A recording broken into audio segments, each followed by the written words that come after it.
Assalamu alaikum. Welcome to our channel Biochem Graduates.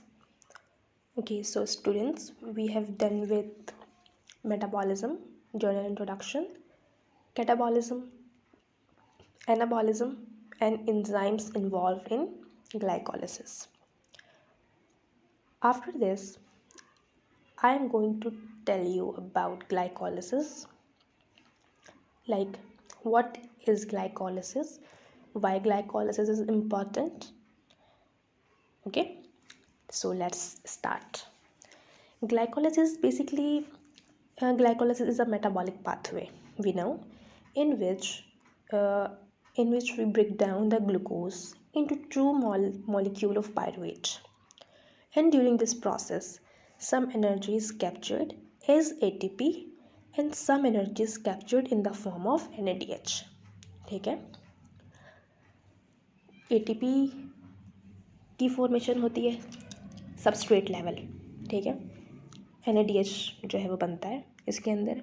ये भी एक एनर्जी रिच कंपाउंड है जो कि ATP प्रोवाइड करता है, but modest amount of energy release, not big amount, because during glycolysis you released only a small amount of energy from glucose in the form of ATP and NADH.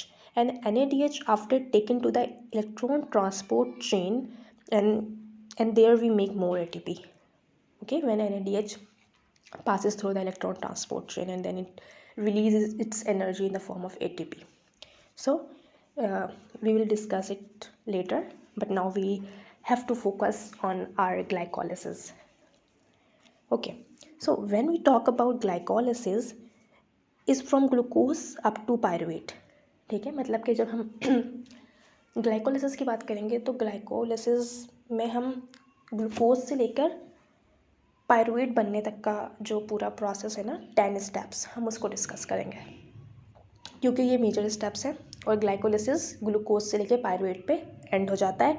उसके बाद Krebs cycle है, Krebs cycle के बाद फिर electron transport chain, वो हम बाद में पढ़ेंगे इंशाल्लाह। पायरुवेट डिस्कस कर चुके हैं कि पायरुवेट क्या है। एसिटाइल CoA भी डिस्कस कर चुकी हूँ मैं कि एसिटाइल CoA क्या है। ठीक है, अब दो कंडीशंस हैं हम लोगों के पास। पायरुवेट उस कंडीशन में बनेगा जब ऑक्सीजन अवेलेबल होगा। ठीक है, मतलब कि अगर एरोबिक ग्लाइकोलिसिस है, ठीक है, तो एरोबिक ग्लाइकोलिसिस के नतीजे में पायरुवेट बनेगा। फर्स्ट कंडीशन हो गई। सेकंड कंडीशन क्या है, अगर ऑक्सीजन अवेलेबल नहीं है, ठीक है, ऑक्सीजन की अनअवेलेबिलिटी है, तो उस कंडीशन में पायरुवेट कन्वर्ट हो जाएगा लैक्टिक या लैक्टेट के अंदर।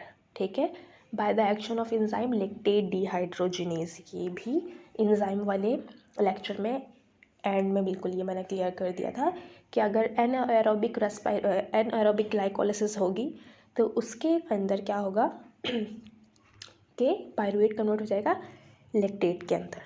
ठीक है, दो कंडीशन हो गई, aerobic glycolysis and anaerobic glycolysis. दूसरी इम्पॉर्टेंट बात, अगर ऑक्सीजन की अवेलेबिलिटी नहीं है, सही है, for example if oxygen is not available and mitochondria is not present in cell, then we will not convert pyruvate into acetyl CoA। ठीक है, अगर माइटोकॉन्ड्रिया सेल के अंदर नहीं है, जैसे कि RBCs के अंदर होता है, RBC के अंदर पायरुवेट नहीं बनता, उनके अंदर लैक्टेट बनता है या लैक्टिक एसिड फॉर्मेशन होती है। क्यों? क्योंकि उनके अंदर माइटोकॉन्ड्रिया नहीं होते।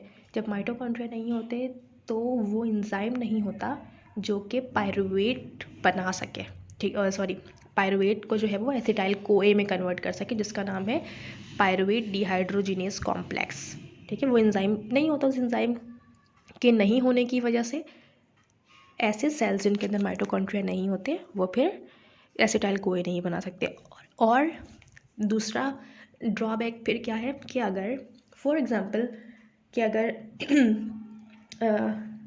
माइटोकॉन्ड्रिया नहीं है, एसिटाइल CoA नहीं बनेगा, अगर, ये बात भी हम डिस्कस कर चुके हैं कि लाजमी है, मस्ट है, मस्ट, ठीक है, कि आपका हर मॉलिक्यूल के सब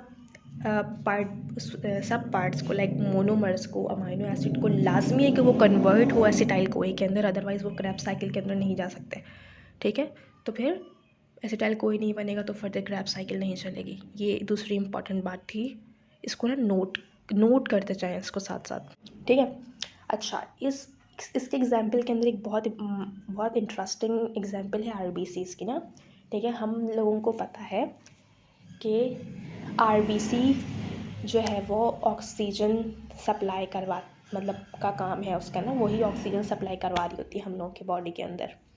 but RBC lack mitochondria.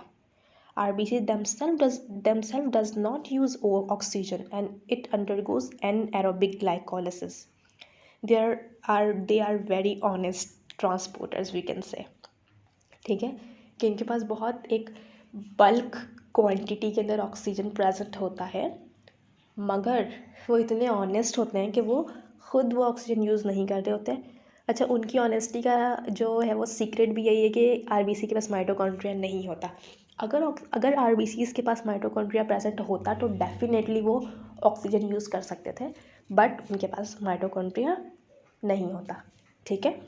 Because RBCs don't have mitochondria, even they have oxygen attached with haemoglobin, but because they don't have mitochondria in RBCs, pyruvate are not converted into acetyl CoA. Pyruvate is converted into lactate, ठीक है। इसी वजह से RBC के अंदर crab cycles भी नहीं चलती, क्योंकि आरबीसी के पास माइटोकॉन्ड्रिया नहीं है और क्रैब साइकिल माइटोकॉन्ड्रिया के अंदर होता है। बट अभी हम साइटोसॉल में हैं, ठीक है। अभी आप लोगों को माइटोकॉन्ड्रिया के अंदर जाने की ज़रूरत नहीं है, अभी हम साइटोप्लाज्म में हैं, तो अभी हम ग्लाइकोलाइसिस साइटोप्लाज्म में ही रह के डिस्कस करेंगे, okay. Glycolytic pathway operates in every cell. Most of the enzymes are involved in glycolytic pathway. Glycolysis is present in cytosol. In cytosol, you can break down glucose into pyruvate. So we can say glycolysis is a cytosolic pathway, है ना, ठीक है। हम कह सकते हैं ना कि एक साइटोसॉलिक पाथवे, क्योंकि उसके सारे के सारे इंजाइम्स साइटोसॉल के अंदर प्रेजेंट हैं, जिन इंजाइम्स की हमने बात की थी, ठीक है, अभी लास्ट लेक्चर के अंदर, तो वो सब जो है वो प्रेजेंट है साइटोसॉल के अंदर। First we discuss how glucose is transported from extra cellular environment to inside the cell, then we will discuss glycolysis in detail, okay, but first we have to know about how glucose enters into the cell for glycolysis or glycolytic pathway. In the liver there are hepatocytes, okay, we know the cells of liver is called hepatocytes. Liver cells are specialized to extract glucose and store it, and only small amount of glucose is go into general circulation, ठीक है। मतलब कि liver जो है वो specialised होता है, या जो लीवर के हेपेटोसाइट्स होते हैं वो स्पेशलाइज्ड होते हैं टू स्टोर, ठीक है, ग्लूकोज। और लिटिल एक जो है वो बहुत मियर्ड अमाउंट होता है, जबकि ज़रूरत के वक्त जो है वो रिलीज़ करता है ग्लूकोज की in the general circulation. General circulation क्या है? ब्लड है। Glucose from blood to interstitial tissue और interstitial fluid does not required any transporter, okay. Glucose can easily diffuse through the capillary membrane, ठीक है। Easily capillary membrane से जो है वो परमिएबल है, उसको किसी ट्रांसपोर्टर की ज़रूरत नहीं होती। ये बात भी हम पीछे डिस्कस कर चुके हैं, ठीक है। लेकिन ये मैं सेल की बात नहीं कर रही हूँ, ये मैं कैपिलरी मेम्ब्रेन की बात कर रही हूँ, ठीक है। कैपिलरी मेम्ब्रेन उससे परमिएबल होते हैं, उससे ईजिली क्रॉस हो जाते हैं विदाउट एनी ट्रांसपोर्टर, ओके। अच्छा, दो तरह की ट्रांसपोर्टेशन होती है, ठीक है। Two types of transportation glucose की होती है। फर्स्ट वन इज़ फैसिलिटेड, ठीक है, फैसिलिटेड डिफ्यूजन के ज़रिए, and second one is energy dependent mechanism. Facilitated and second one is energy dependent mechanism. Glucose cannot pass through the membrane, so now we need some transport mechanism or transporter materials or proteins in the cell, जो कि क्या कर सकें, glucose को जो है वो cell के अंदर इजीली लेकर आ सकें। ठीक है, अब होता क्या है कि सेल के अंदर न्यूक्लियस है, ठीक है, पता है। अब मैं थोड़ा सा यहाँ पे ना वहाँ पे मॉलिक्यूलर साइड पे जाऊँगी, ठीक है, इसीलिए बता के जा रही हूँ, वरना आप लोगों को ऐसा नहीं लगे कि अभी मेटाबॉलिज्म पढ़ाते पढ़ाते ये मॉलिक्यूलर साइड पे क्यों चली गई। ठीक है, सिर्फ एक बताने का मकसद ये कि ये बात याद रहे।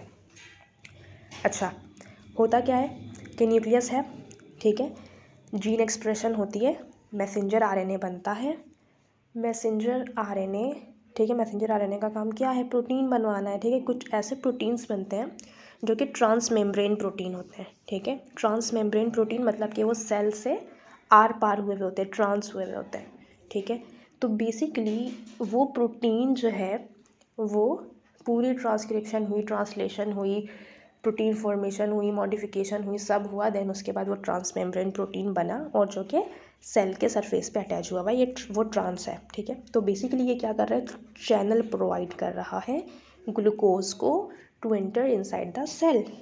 ठीक है, और इसको हम कहते हैं ग्लूकोज ट्रांसपोर्टर। ठीक है, मतलब कि ग्लूकोज को ट्रांसपोर्टेशन देने वाले स्पेशलाइज्ड प्रोटीन। अब तक 14 ग्लूकोज ट्रांसपोर्टर्स जो हैं वो डिस्कवर हो चुके हैं। ठीक है, जिनमें से डिफरेंट सेल्स के ऊपर डिफरेंट जो है वो ग्लूकोज ट्रांसपोर्टर हैं। ठीक है, 1 2 3 4 6 एंड 7 सो ऑन। ठीक है, बट वो हम इतना डिटेल में नहीं जाएंगे। तो इस तरीके से ये है फैसिलिटेड डिफ्यूजन। ठीक है, जो कि ग्लूकोज ट्रांसपोर्टर के ज़रिए होती है, फैसिलिटेड डिफ्यूजन। और सेकंड टाइप जो है ट्रांसपोर्टेशन की, ठीक है, वो है एनर्जी डिपेंडेंट, जिसके अंदर एनर्जी डिपेंड कर रही होती है। अच्छा, बेसिकली इसके अंदर इतना डिटेल में हम नहीं जा रहे क्योंकि हम ग्लाइकोलिसिस पढ़ रहे हैं ना। ठीक है, तो फिर सिर्फ जर्नल बता दे रही हूँ मैं इसका कि होता क्या है कि ग्लूकोज जो है ना, सो हमें पता है सोडियम पोटाशियम पंप है सेल के अंदर। ठीक है, ऐसा ही होता है। तो ग्लूकोज जो है वो क्या हो जाते हैं, वो बाउंड जाते हैं किसके साथ, ग्लूकोज जो है वो सोडियम के साथ बाउंड हो जाते हैं। ठीक है, इन सम सेल्स। ठीक है, वो ऐसा होता है, glucose stick with the sodium and then sodium drag the glucose inside the cell. इसको हम को ट्रांसपोर्टेशन कहते हैं, या को ट्रांसपोर्टर्स होते हैं। ठीक है, बट हम इतना डिटेल में नहीं जाएंगे। तो इस तरीके से होता क्या है कि ग्लूकोज जो है वो एंटर होते हैं सेल के अंदर। अब ग्लूकोज सेल के अंदर आ गया, सेल के साइटोप्लाज्म में है। जैसे ही ग्लूकोज सेल के साइटोप्लाज्म में आता है, वहाँ जितने एंजाइम्स होते हैं, साइटोसॉलिक एंजाइम जो हम डिस्कस कर चुके हैं, वो 10 एंजाइम्स वो साइटोसॉल में प्रेजेंट होते हैं। जैसे ही ग्लूकोज आता है तो सारे एंजाइम्स जो है वो क्या हो जाते हैं, वो एक्टिव हो जाते हैं। क्योंकि हम ये बात कर चुके हैं कि enzymes are specific in nature, enzymes particular होते हैं, एंजाइम्स जो है बहुत अलर्ट होते हैं। तो जैसे ही ग्लूकोज आता है तो पहला फर्स्ट एंजाइम जो कि क्या था, हेक्सोकाइनेज और glucokinase. Glucokinase particularly in liver and hexokinase is particularly in muscles. तो वो उसके ऊपर एक्ट करते हैं ग्लूकोज को अपना सबस्ट्रेट बना के। एंड ये हम डिटेल में डिस्कस करेंगे। अब हमारा जो प्योर लेक्चर है 5th वाला, वो ग्लाइकोलिसिस के ऊपर होगा। ये सब बताने का मकसद ये था कि आप क्लियरली आपको समझ में बात आ जाएगी कि ग्लाइकोलिसिस सबसे पहले मेटाबॉलिज्म के अंदर आ रहा है। ठीक है, उसके बाद ये कैटाबॉलिज्म, ठीक है, इसके अंदर हम कैटाबॉलिज्म करवा रहे होते हैं, हम नहीं करवा रहे होते, हमारे सेल्स करवा रहे होते हैं। ठीक है, कैटाबॉलिज्म है, कैटाबॉलिक एंजाइम्स यूज़ हो रहे हैं सारे के सारे। ठीक है, जितने भी 10 एंजाइम्स हैं, साइटोसॉलिक पाथवे है, साइटोसॉल के अंदर प्रेजेंट है, तो जितने एंजाइम्स हैं वो भी साइटोसॉल में होते हैं। ठीक है, और उसके बाद आप फर्दर जब हम ग्लाइकोलिसिस के बारे में पढ़ेंगे तो आपको कन्फ्यूजन नहीं होगी, क्योंकि ये सारी बातें क्लियर हैं कि what is pyruvate, what is acetyl CoA, what are the enzymes involve in glycolysis, and glycolysis जो है वो क्यों कर रहे हैं हम, क्योंकि जब तक ग्लाइकोलिसिस नहीं होगी एनर्जी नहीं मिलेगी। ठीक है, सो स्टे ट्यून्ड, और फिर ग्लाइकोलिसिस डिटेल में करते हैं हम। ठीक है, तब तक के लिए